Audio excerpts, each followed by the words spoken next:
Assalamualaikum warahmatullahi wabarakatuh. Perkenalkan, nama saya Poppy Herlina, NIM 1930202045 dari HES 4B. Dengan dosen pembimbing yaitu Ibu Siska Elasta Putri, MSI.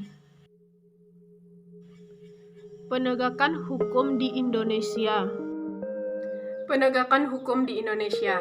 1. Hilangnya wibawa pengadilan. Ketidakpercayaan masyarakat terhadap aparat penegak hukum ini telah membuat martabat dan kehormatan pengadilan seolah-olah telah diinjak oleh masyarakat. Hal ini membuat turunnya reputasi atau kewibawaan lembaga peradilan sebagai institusi penegakan keadilan bagi masyarakat. Penyebab hilangnya kewibawaan pengadilan dan semakin banyaknya tindakan contempt of court atau penghinaan terhadap pengadilan yaitu 1. Faktor peraturan perundang-undangan. Urgensi belum diundangkannya undang-undang mengenai contempt of court atau penghinaan terhadap pengadilan disebabkan oleh alasan rendahnya etika dan moral aparat pengadilan sehingga membuat wibawa pengadilan kian merosot. 2. Faktor penegakan hukum. Turunnya wibawa dan martabat lembaga peradilan sejatinya dipicu oleh rendahnya moral dan etika hakim maupun aparat penegak pengadilan yang berakibat memicunya maraknya masyarakat yang tidak puas dengan putusan pengadilan yang dianggap tidak adil. 3. Faktor sarana atau fasilitas. Tidak ada badan atau lembaga khusus yang mengawasi terkait etika dan perilaku masyarakat yang menghina pengadilan. Hal ini dikarenakan tidak adanya patokan yang dijadikan masyarakat dalam berperilaku. 4. Faktor budaya hukum. Kualitas budaya hukum menentukan kualitas penegakan hukum. Sebaik apapun aturan hukum dibuat, ketika budaya hukum belum berubah, aturan dan sistem tidak akan berjalan sesuai dengan harapan. 2. Efek domino yang mengkhawatirkan. Efek domino atau reaksi berantai adalah sebuah efek kumulatif yang dihasilkan saat satu peristiwa menimbulkan serangkaian peristiwa serupa. Salah satu contoh efek domino yang saat ini mengkhawatirkan yaitu virus corona.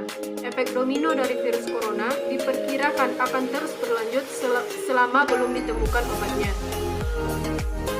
3. Klimaks frustasi sosial.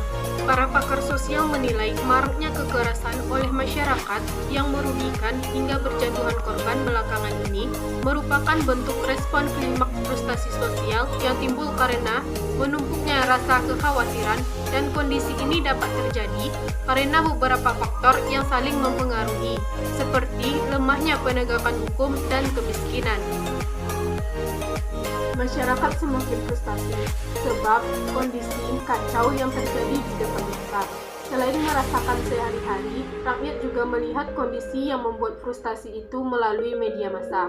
Permasalahan sosial seperti ini tentu tak berdiri sendiri.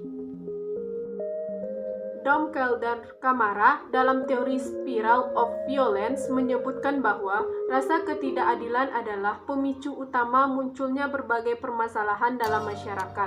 Ketidakadilan melahirkan kesenjangan, kemiskinan, kelaparan, agresivitas, emosi yang dapat menimbulkan atau meningkatkan frustasi sosial tersebut. 4. Akankah hukum mencari jalannya sendiri? Seringkali, perangkat hukum positif seperti undang-undang sudah maju dan modern. Tetapi, perangkat hukum ini ditegakkan ternyata tidak menghasilkan suatu output yang bagus, di mana keadilan tidak tercapai. Kepastian hukum maupun ketertiban juga jauh dari harapan. Hal ini disebabkan oleh berbagai faktor, seperti rendahnya kualitas intelektual dan moral para penegak hukum, tetapi juga karena struktur dasar hukum yang belum bagus, sehingga penegakan hukum tetap tidak berjalan dengan baik.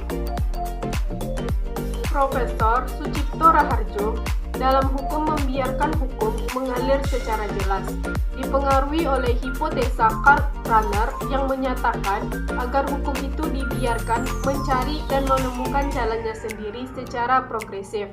Di saat peraturan perundang-undangan tidak mengakomodir secara yuridis kepentingan masyarakat, atau dikala penerapan hukum mematahkan pemenuhan hak dan kewajiban masyarakat. maka hukum sebagai suatu cerminan sosiologis masyarakat akan mencari dan menemukan jalannya sendiri.